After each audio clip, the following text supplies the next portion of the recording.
has been 3 weeks. Happy New Year, guys. We have so much to talk about. We're going to dig right into all that next. I'm Maria Menounos, and you're tuned in to AfterBuzz TV, the ESPN of TV talk. Now, let the buzz begin. Yes, we're back. It feels like it's been so long. It's been 3 weeks. Right? Happy New Year. I know. Right? Group hug. Wow, we are doing the after show for 3 episodes today for the L Word Generation Q Season 1. So we're talking Episode 3, Lost Love, Episode 4, LA Times, plus Episode 5, Labels. I'm Nikki Preston, love everything L Word, and I'm joined by my lovely co-host. I miss you guys, it's really been a long time. Miss you too. Yeah. Haley Johnson. What up, y'all? And we got Cody Epperson. Hey. So I'm not wasting any time. We need to dig into this Let's because go. we have Right, so let's much get going on today. So first, what were your overall views on the 3 episodes? I'm real excited as someone who didn't watch the original series and who is getting to know these characters. The last 3 episodes have really gotten me amped on it. And then today's episode, it blew my mind. I was just like, all right, let's do this. Let's keep going. It's gotten a lot better. Like, it was good in the beginning, but now we're really starting to dive into the characters and get connected with them. And the stories as well. I felt so triggered all 3 episodes. I was like, that happened to me. That happened too. I just did that. Oh, no.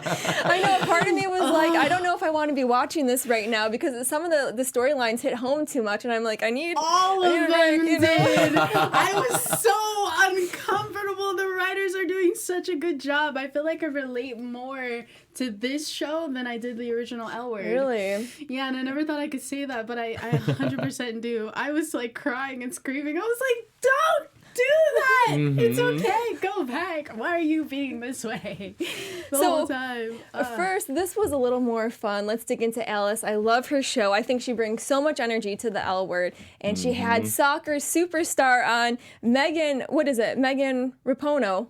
Am I saying her name right? It's okay. We all struggled with yeah, the name. I'm like, what the hell? Hopefully Megan will forgive us, and we'll just go for Megan for now. Yeah, so she was talking about equal pay, and then also her coming out story, which I don't have a crazy coming out story, but I was living in New York back at the time, and there was one girl that I work with. Coworkers, don't get involved with coworkers. That's all I'm gonna say, and that's about as far as. Are you as my just story figuring goes. that out? Don't where you eat, girl. No, it's true. You're right. But when you're young, you don't care. You're just like, whatever. Love is love. Love is love. I'm all in. I'm you know? projecting. I did it too. I work at a gay sports bar, and and I have not hooked up with any of my coworkers. Not one of them. Not one of them, but a lot of them, most of them, actually about. Thank you. They're all babes. That's the thing, though. They're all. So what do you do? How do you, What do you calm do? yourself down? Take a lot of cold showers before you go into work. And I just, there's a lot of flirting, a lot of touching, but I think I'm pretty good at. I'm not exactly like you said, not shitting where you eat. You have such a great job. It's fun at times, and it's not fun at times, but I love it. It's a good time. This is fine. In general. And do you want to share your coming out story? Oh yeah, you sound like you had a doozy, because mine wasn't that exciting either. Why am I the exciting one? No. Okay. So, as you know, when you're queer, coming out is a constant process. You're always coming out to someone. Straight people, they have the luxury of just being whatever they want to be whenever they want to be it. But we're always coming out. And the biggest ones tend to be our parents, obviously. Coming out to my mom was probably the most interesting and uncomfortable story that I'm reliving at this very second. All right, here we go. So at the time, my mom actually worked at the church that we attended. Yeah, she was the ministry leader for the youth. And I went upstairs to her office one day because I just broke up with my boyfriend at the time. And I said, Mom, I feel so free. I'm no longer with him. And she said, Hallie, I have a question for you. And I don't know what it was, but for some reason I knew that was the question. That was it. I mean, I was 19 years old at the time, I think, about 18, 19, and I just knew that was the question. And she said, are you gay? Wow. Right in church. Wow. Right. It makes it easier for you. You didn't have to come out. She came like, we were in church, though. We were in church. Mom, you had no tact. And I said, no. Oh, you denied it. Yeah, I said, I don't know what you're talking about. And I said, all right, I'm going to go to the service. She said, Hallie, sit down. And I went, no, I'm going to go to the service. Hallie Nicole Johnson. Oh, middle name. I know, middle name is serious business. Yeah, and I just slowly sat down in the chair and I said, look, I'm not gay. I'm queer. Okay. All right. Because I didn't want to be labeled gay. And I knew that I liked more than just women. I live on a spectrum. I honestly don't care for labels now. Back then it was easier because I was able to navigate, find my tribe. But now I don't really care. And she said, why didn't you ever tell me? And I said, Mom, look where we're at. We're in a church. Why would I want to tell you this? I don't want to be disowned by you. That is scary as hell. And then she said, well, do you see yourself still dating women? And I went, no, I don't see that happening anytime soon. 2 months later, I had a girlfriend. Oh, there you see. Yeah. I think that's good, though. She was supportive. Yes, maybe the timing was bad, but my family, they were shocked. They had no idea. I came out later in life. My dad, I yelled down to the stairs to him and said, Dad, I'm gay. And, he's like, we need to talk about this. And I just, walked out the door. No, we don't. What? I love that story. That's actually super similar to my dad. I told him probably a year after my mother, and I said, just so you know, I'm gay. And he said, well, in the Bible. I said, don't go there. You're the biggest hypocrite alive. We're not doing this today. And he said, all right, well, it's cool. Go ahead. And he called me a carpet muncher. And I said, that's fine. Oh my gosh, your dad, whoa. I don't really care. Whoa. My dad and I, we have a very fun relationship. Mm-hmm. Well, speaking of fun relationships, we have a liner because we have some fun people watching. Yeah, we have a fun relationship with you guys. And we just want to thank you all, our viewers and our listeners, so much for listening and watching. If you're watching us live, thank you. That's super supportive. And if you're watching us on YouTube, we also thank you. Give us a thumbs up, give us some love, give us some comments. If you're listening to us on iTunes, again, give us some love, give us some good ratings, and we appreciate all of you because if you weren't listening or watching, we'd all just be sitting here talking to ourselves. So we appreciate the heck out of you, and thank you for making us the ESPN of After Talk. Yes. And now let's talk about Shane. We kind of find out a little more of her situation. They don't tell us everything right in the third episode. She decides to buy the bar that used to be the lesbian bar, and we're super excited about this. But of course, Shane being Shane, she works, same thing. She gets involved with people that she works with, really a bad idea. She started to get involved with Lena. And then her girlfriend, Tess, Lena's girlfriend, Tess, kind of had a little issue with that. And we didn't fully see all that, but it got a little bit crazy. Yeah, I watched that whole thing and I went, Shane, don't do it. I don't blame you. I probably would do it, but don't do it. Be better than us, Shane. And she was trying to be strong, She did. too. She was like, no. She was like, but the way she said it, there wasn't much vigor behind it. Yeah. She was just like, no. Right. No. She also had a lot of whiskey in her system, True. And I Blame think it that's on Whatever. I just think that made it easier for her to be like. Shane don't need no whiskey. Yeah. Shane gets it in anyway. Of course she does. I just think in this situation she was just like the lack of actual gumption behind the no is like no. All right. I'm not gonna fight that hard. You know what? That's fair. I probably wouldn't have fought that hard either. I mean, if I'm in the middle of getting a divorce and I mean, true. No words. Exactly. She signed the paper. She didn't want to, but she decided to do it. Mm-hmm. And then let's talk about Bette. She sleeps with Felicity Adams again.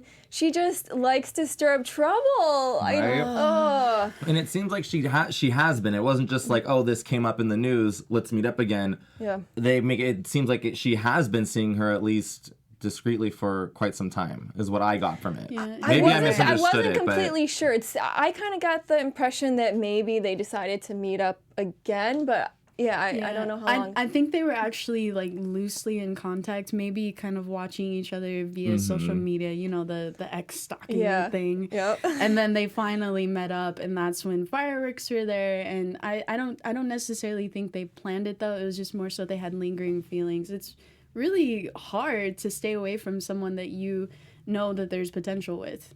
Exactly. Oh, yeah. Even exes too, because you have so much history with them, and they're basically your best friend, everything. So it can be hard to stay away from them even after a relationship. Definitely. Actually, Or no? when I'm done, I'm done. For the most part, it's from my experience, it's mostly been them that's come back. But when it comes to exes, if you leave, stay gone. I don't know. I don't really have that problem. I might social media stalk you for a second, but I'm not gonna let it known, and then I'm gonna just stop completely. You're done. Wow. You're cut off. You're completely done. I didn't mean to make that personal. You guys should have seen Nikki's face. She was like, "I'm sorry, Hallie." If I ever no. So, okay, we got to dig into episode 4 now. I'm going through this quickly, but we got so much to talk about. So, LA Times, and this was one of my favorite ones. 4 and 5 were really good. So, in this episode, Dani's got to clean up the mess. She comes in to save the day because Bette switched phones with Felicity while they were having the little affair. And Dani is like trying to be all tough and like, you know, put Bette in her place. Yeah. You know, she can't keep Bette in her place. Bette's going to do what she wants. I still think Right? that they're going to have a thing. I mean, I know it hasn't Dani and happened. Bette? Yeah, I know it hasn't see happened it. yet, but it's like both of them are very emotionally withdrawn and they work so closely together. Dani opened up to Bette more than she did her own fiance, and Bette was really willing to be that open space for her. That's all recipe of let's get it in. And Dani's having trouble with her relationship right now On too, her, on and her then she own device, though. Yeah, but, exactly. I mean, and she came, know. and then Bette was the one there. You're right. So I saw it because you mentioned before, and I kind of saw it happening. I saw it happening. I was like, you did. I was like, that's gonna happen. When they were looking at the painting, you're like, she's That's seducing right. I her even thought about now. that today. I was like, oh yeah, that whole Y'all painting welcome. thing. Hopefully I can use this superpower to keep me out of trouble. I think you can if you want to, but do you want to stay out of trouble? That's the... Yeah, bad decisions lead to good stories. I'm gonna hide in Cody right now. This I got time you, you babe. got I me. got Oh my gosh. So I feel like Dani and Sophie, they're fighting over things that are kind of stupid. I feel like I see both sides. I think Sophie's being a little bit too emotional. If Dani gets a great promotion, a great job opportunity, they don't have to move. It's not affecting Sophie. Why is she not celebrating? Why is she upset that she didn't okay it with her first? And then the other situation I kind of see, but her dad is going to spend all this money on this amazing venue, and they do need to talk about that, but Sophie's so quick to be like, no, I don't want to have a venue, you know, be at that nice place. Actually, you want to go first? Well, I kind of like agree Okay, with go. Sophie though, because like don't get me wrong, like I would love to have like a nice venue like being taken care of for me, but at the same time, like Dani's father getting them that room is there's so much strings attached to it, and then there's like so many things that Sophie wants on her end that like the simplest thing was she wants her family to be able to bring their own food that they made with love to, not to make it sound so cheesy, but to they made it bring with to the wedding. And it's just like, that's just something so simple that shouldn't be a problem. And even the woman giving them a tour was like, oh no, that's not okay. And they were just like, what? We're giving you all this money and like that's not okay? I feel like there's a way, like even Dani said, we'll figure it out. We could get the food in, but I see both sides with that. I do, Yeah. but I feel like Sophie's being a little bit of a baby. Allow me to be devil's advocate here. And you know what? Okay. So I like that Sophie and Dani have a really balanced dynamic. I feel like Dani has more masculine energy, whereas Sophie has more feminine. She's more like, let's talk about our feelings. Let's move through it. And Dani's like, what feelings? Let's just go, go, go. Yeah. And that's a really good balance to have. However, if you're not working together with it, it can be problematic. And the reason why I can understand both of them. However, I do side with Sophie on it. Maybe I'm biased because I have a more feminine brain too, and I'm like, how could you? But let's look at the facts here. So Dani has been throwing Sophie under the bus since probably the beginning of their relationship and throughout, constantly choosing work and her father over her. And that's really tough on anybody in a relationship where you're supposed to be committed. Is she in a relationship with her, or is she in a relationship with her father's ego? Probably her father, yeah. Exactly. So when they finally take a moment to just like break free of dad, he pops back up and is like, all right, let me do all these extravagant things. And Sophie was kind enough to go along with it, but not at the expense of her own family and traditions and plans that they had already put together. Now, when I saw that whole situation unfolding, I went, oh, this is going to blow up really quickly. Just the fact that he reached out to her. And my issue with Dani is that she wasn't asserting herself enough to make Sophie feel like she was valid in the relationship, that she was important in the relationship. And she's going to miss out on a good thing, because I feel like Sophie's going to end up leaving her if she doesn't stop pulling that crap. I definitely see it ending, and communication is the biggest thing, and they don't communicate. That I totally agree with. She does. Yeah. Dani needs to start talking to her fiance. How can you marry someone that you at least cry, damn it. Yeah.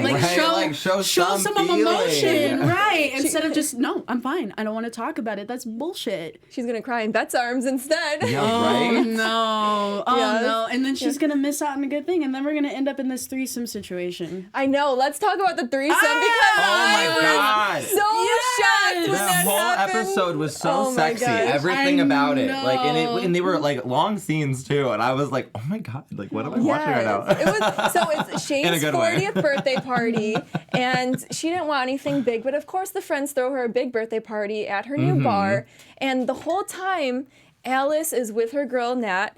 And Nat keeps looking over at Gigi. Gigi keeps looking over at her. And I'm like, there's some unfinished business there. And I thought Alice was just kind of being a little bit insecure and like, okay, well, if you want her, let's, have a threesome. I was not expecting her to say that and then be so okay with it and having a great time with it. I was so happy. I was watching this whole moment. I was like, yes, girl, get it. Yeah, I freaking loved it. Now, the thing that I was surprised about is the next day where everyone's happy. Like, Alice was the happiest out of them all. She was like, now are we going to do this again? What needs to go on here? Do we need to talk about this? And Nat was the one who was like throwing down the covers and like I don't blame angry her. Yeah. And do you feel like Alice dragged her into the threesome a little bit? No, I feel like she wanted it, and Alice was just like, I just want to make you happy. Where I did feel like the problem is that there's still a lot of feelings between the two moms, and it's going to get really messy. And I've actually been in a situation like that, so, I mean, I speak from experience. Don't do it. No, I know. No. And because Gigi, we're not really sure what she's thinking. I'm pretty sure she still has feelings for Nat, although she kind of seems to like Alice too. But Nat definitely has feelings for Gigi. Like, you can tell. You can tell. Oh, yeah. But, sometimes it dies. It did not die. It's still there. And then she has the anger, too, because Gigi cheated on her. So you kind of still always have that anger for that person. Anger isn't really a real emotion. It's a reaction to the emotion that's underneath. So if you're angry at someone that you've been separated from for quite some time, that means there's still some feelings there that are unresolved. That means you still have feelings. Good point. Definitely, yeah. Just broke it down. Yeah. Boom. Over. Done. We need like a drum, but okay, I don't. I'll just pretend to do that. And then, oh my gosh, so much happened. So Finley, let's talk about her. I feel bad for her. We're kind of discovering she does have a drinking problem. She met this amazing woman who, yes, she is religious, and Finley totally messes it up by getting way too drunk, going over there to the dinner party, confessing her love for her, but saying, oh, it's okay, you're not really a priest, so I can be with you, and... Ouch! Yeah, that was hard to watch. That was a tough one. Yeah, so I just feel really bad. And then she went over there to try to make it better. Didn't make it better at all. Didn't remember what she even said. Didn't still say, I really do love you. I wanted to like put words in her mouth. I wanted to talk for her. I know. It's clear. I mean, it's so funny. I feel so bad for her because it's like we finally have this, like, she's so like goofy and like lighthearted, and like now it's like we're seeing this like hard shit she's having. Yeah. And it's I totally lost my train of thought, so maybe you want to go. Well, and the call too. Then we start to feel real bad because she calls her dad. Her dad doesn't want to talk to her. And her sister didn't invite her to the engagement party. How can that? Oh my gosh! I have a close family, so I can't even believe crying. that. I actually related to all that. That's why I said the last 3 episodes have been triggering. I've pretty much lived at least 95% of all the scenarios that came up in the last 3 episodes, and I've been in that seat too. I grew up very, very religious. Like I said, mom, church. all of that. Funny thing is I was the one that actually loved going to church. It wasn't until I was sitting down once in a service with the youth group and they said, please pray for the gays, for they do not know what they do. And I'm sitting there thinking, oh shit, I'm one of them. I can't sit here anymore. And that's when it was problematic for me. And that's when I learned how to separate religion from spirituality for myself personally. And I feel like Finley is kind of figuring that out. And then her meeting this woman who happens to be a priest, it's not only healing, but it's super triggering all at the same time. And it's causing her to really, really go deep.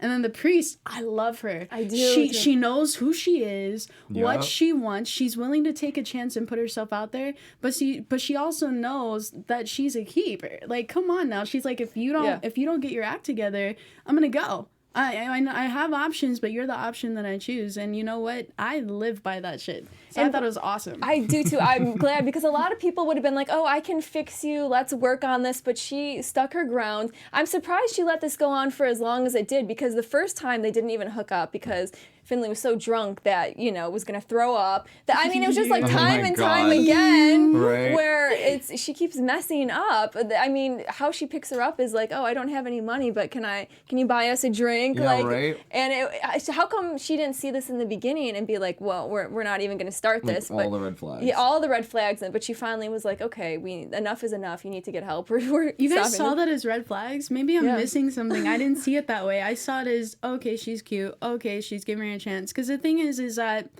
when you get to the point where you're an adult and you're dating, everybody has baggage. Everyone has issues. It just depends on which issues you want to add to your own. It's not like we're teenagers where we're all like bright-eyed, bushy-tailed, no issues whatsoever, and we're willing to just dive in and do all those things. I felt like our priest, she's like, you know what? I know you have a lot going on. I'm very compassionate and loving and understanding of your process, but if you keep messing with me, I'm going to walk.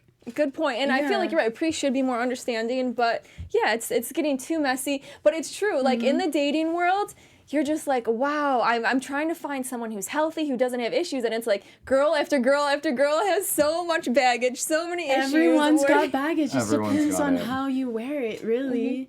Like that's the kind of thing that I've noticed these days. I used to think it had to be a fairy tale picture, but no, everyone has issues, and I love our priest because she doesn't force anything on Finley. No, she doesn't. She allows her to be, but she stands her ground. I want to be her when I grow up. Oh, yes, you be her. Now, she started to get involved with Tess. So we're kind of digging into, the very end of episode 4, Shane's wife comes into the bar. She doesn't say anything. We just see her, and it ends there. And then we go into episod 4, and she is fine as hell. I was just looking like this, and I went... How do I feel about this right now? I feel all kinds of things. Hallie, what are you thinking right now? I can't tell you what I'm thinking right now, Hallie. Like, that's all the things that happened when I watched her. And you got to do whatever you wanted to because you were alone watching that episode. Damn! I didn't hide again. Hey, I'll admit it. I had to pause the TV for a second with it. I was like, no. Look at you projecting. I did no such thing. I just got really shy because I thought about it. So we start off episode 4. Shane wakes up next to her wife, Quiara, and they're gonna please. Yes, you can tell they had a wonderful night. You're like, oh, maybe they're gonna try to work this out. And then right during sex, they start to talk about serious things, ruining the moment. I've done that so many times.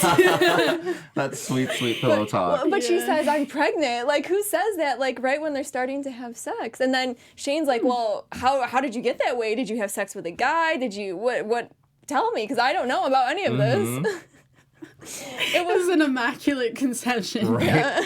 I'm right in time for Christmas. Yeah. Oh, man. I heard that, actually, and I went, she's pregnant. The moment she said, I have something to tell you, because it's not another person. Otherwise, she wouldn't show up. And why would she show up to tell her that she cheated or whatever if they already signed the papers? I thought to myself, she's pregnant. And then she said it. I went, yes! I didn't think she was going to say that. Cody, what were you thinking? No, I'm trying to think back to what I did, because when she's like, I have something to tell you, I wasn't sure. I didn't like know. I was like, oh, okay. But then when she said, I'm kind of on the same page with Shane. Like, when she said, like, how did you get pregnant? I was like, oh my God, she slept with a guy. I know, I kind of thought she slept with a guy. It just happened, and it was like, oh, mistake or something. She was like, no, it was a donor. I was like, all right, girl. Now, the thing that But I kind got of nervous. makes me a little bit angry is she's like, Shane, we've never been practical.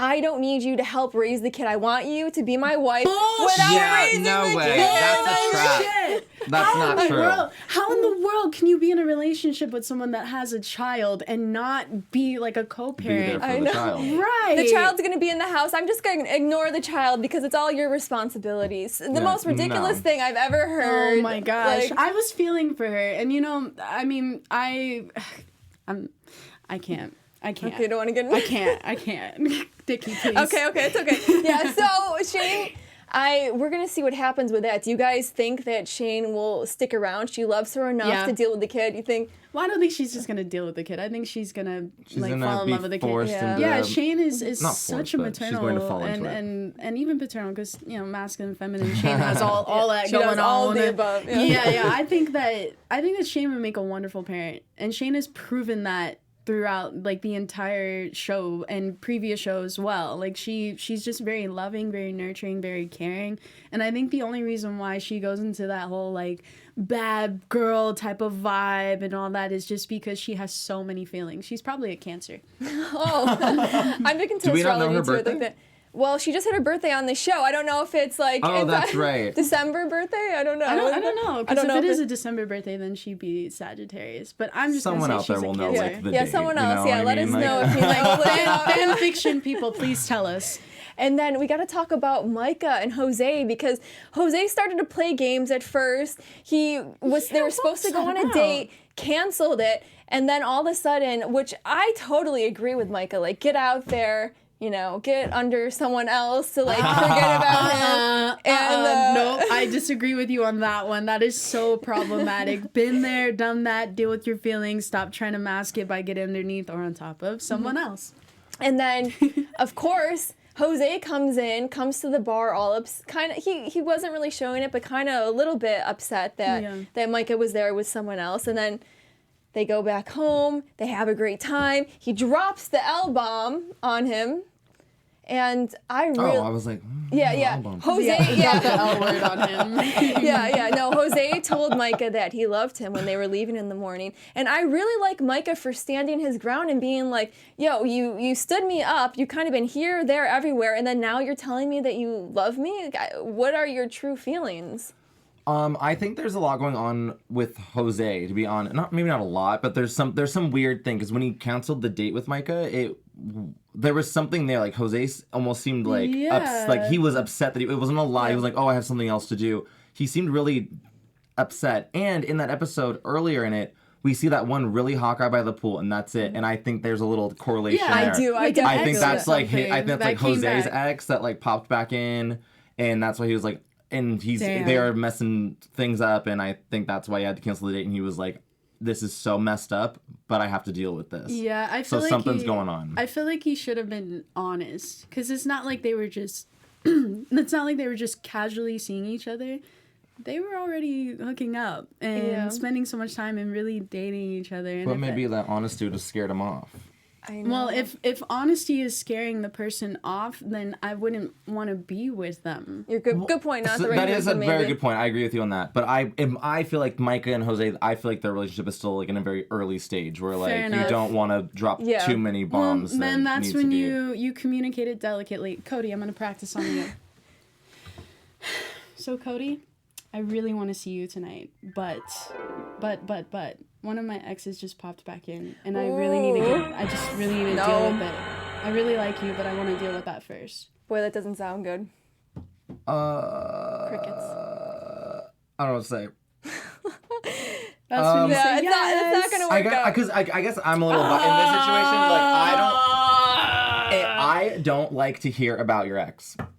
Maybe like further down the line, like that's an open discussion to have. Like, oh, like what was that like? How did it end? Okay. But me, like, I'm like, I don't want to hear about them. Okay, what would you? I'm here now. What would you like better though? Would you like me to just be like, oh, I can't support you tonight. I can't go. Something came up. Goodbye. I want you to be honest, but then at the same time, it would scare me away. So it's really like a lose-lose That's what I situation. think. I think that's it was when very you two gotta double- mature the hell up. Come on now. Come on. no. Everybody has baggage. Everybody. Honestly, Well, I that's will about say in the all, lesbian word, world, every first date almost, I'm thinking like L word, every first date, we talk about our exes. Yeah. Like, it's like, so tell me your story. How long has it been since your last relation? Do you guys do that too? Well, we do. On a first date, I've never brought up my ex, and if a guy does bring up their ex, I find that to be like, why are you telling? Like, especially on a first date, I'm like, why are you telling me about this person? Yeah, I don't think guys do that. I think women like to share our emotions. We talk about our feelings all the time. It's just he's like. So, And then, so Bette, at the very end, her daughter has a little performance, and guess who comes to find Bette and to put her in her place? Dun, dun, dun. I don't remember his name, but I was about to say the same thing. Felicity Adams' husband comes and gets Angie, first of all, gets Bette's daughter and kind of pushes her to the side. Oh, hell right? No. I was like, let me hold my poodle. Let's go. He seemed drunk, too. Yeah, he seemed very drunk. Totally intoxicated. There was no need for that. I don't even know why he touched her, because there was no need for that. But then Bette has to stand up, of course, but she ended up kind of pushing him down the stairs. I watched it a couple times to figure out like what happened there exactly. It seemed like, she was just more like getting him off of her daughter, but then he was all messed up, so he was a drunk idiot and stumbled down the stairs. And this is really going to hurt her campaign. Oh, yeah. I don't know if she can recover from this one. Another one. Yeah, I saw that and I thought to myself, I probably would have done the same thing. I mean, she chose her daughter and the safety of her daughter over her own campaign. And maybe, just maybe, that would actually cause more attention to her in a positive way that actually helps her campaign. It's going to hurt at first. Yeah. Of course, it's going to be reeled in. But I think she's going to figure out a way to spin it. Or a campaign team is going to figure out a way to spin it to make it look like, okay, this is a good idea. Yeah, definitely. And I see it both ways. I think that could happen. But I also see on the news and replay her pushing the guy down the stairs over and over and over again. We need a gif of that. Just I know, like, we push. do. So let's get into predictions. Our little AfterBuzz TV predictions. I know I'm putting you guys on the spot here because so much happened. We had so much to there talk was about. A lot. So much. And then even... You know what I think is a weird prediction that might just be a little further out there? Sorry, I totally just cut you off. Oh, no. Is Alice and the ex-wife. They seem to be okay, like more okay with each other than the other two are, and I see something kind of developing there. Yeah, did you see that? How they hold hands? They held hands at the show. That's weird. I'm sorry. Did you have a problem with that? Even Shane, everyone looked down and was like, yeah, we're like, what is going on what's here? This about? I mean, more power to them. Don't get me wrong. I know you're looking at me waiting for me to respond. And you're like, I think you're fine with it. Oh, okay. It's I'm neither fine nor not fine with it. It's just more so I've been in that situation. I've been in a situation where I've had an open relationship, poly relationship, and also the throuple. I didn't necessarily enjoy the throuple. I won't lie, I kind of liked being the center of attention with each of my partners, and I was like, I don't really want to share you with them or that, but let's share each other sometimes. And I can see why the chemistry was building up, and they wanted old hands and comfort her, didn't want to leave her out, but it's gonna be problematic. It's like, gosh, you gotta leave the past in the past. If you want to do that, kind of want to find someone new or who isn't your ex-wife. I know, Right. and I don't know why Alice is so for this. Doesn't she see this is going to destroy her relationship? You know what I think? I think Alice isn't as invested in the relationship. That's why she doesn't mind. Good point. She must not be, because I would be jealous. I would not be. Right. I mean, if I was truly and utterly in love with someone, I'm not going to say, yes, please, let's hook up with your ex-wife and combine our families, become a throuple, share it, like, all, I'm not the one. And I was thinking it was going to be a one-night stand type of thing, and they're, like, making this, like, a whole big deal. Like, wow, it's hard to date one person, let alone dating two people at the same. And then the kids, I think it's a mess. We're going to have a real discussion on this one next time. Yeah, we really do. Because I got some things to say. Yes, I definitely want to learn all about that. And then my prediction, which we kind of started to see it in the preview, so I don't know if it counts, but it seemed like Finley and Sophie were kind of dancing close and getting together. Yeah, I saw that in the preview. Yeah, so that's for next week. So I think maybe something can happen between them because they're definitely not getting married. Dani and Sophie are not getting married. Let's No, just I said that first episode because they got engaged on the first episode. We just meet these people, and it's that just is like so you true, can't. I'm just like Cody. I'm not invested in the relationship. It's like it was put there for it to fall apart. I think, and But I did love the Those bath are scene, cute. the bathtub That scene was when Sophie adorable. gave I know. Dani I was her... like, that's actually really sweet and very hot. And sign me up. Yes, please. Yes, it was. It was so sweet and hot. But we'll have to wait until next week. Oh my gosh. Well, we did as much digging as we can, and then Right? we might have to talk about more next week as well because there was so much to talk about. Thank you for tuning in to the after show for the L Word Generation Q. We talked episode 3, 4, 5. I'm Nikki Preston. You can find me all over social media at Nikki Preston TV. And my name is Hallie Johnson. You can find me at Pure Hallie, PureHalle, Instagram, Facebook, Twitter, YouTube, all the things. I'm Cody Epperson. You can find me on Instagram at Cody Epp. Bye, guys. Bye. See you next week. Our founder, Kevin Undergaro, and me, Maria Menounos, would like to thank you for tuning in to AfterBuzz TV. Remember, we're not just the first, we're the biggest in the world, and we're the only destination for all your favorite TV shows. Whatever you crave, we've got it. So go to AfterBuzzTV.com and check out our lineup. Buzz you later. The views expressed herein are those of the hosts only and do not necessarily reflect the views of AfterBuzz TV or its owners or principals.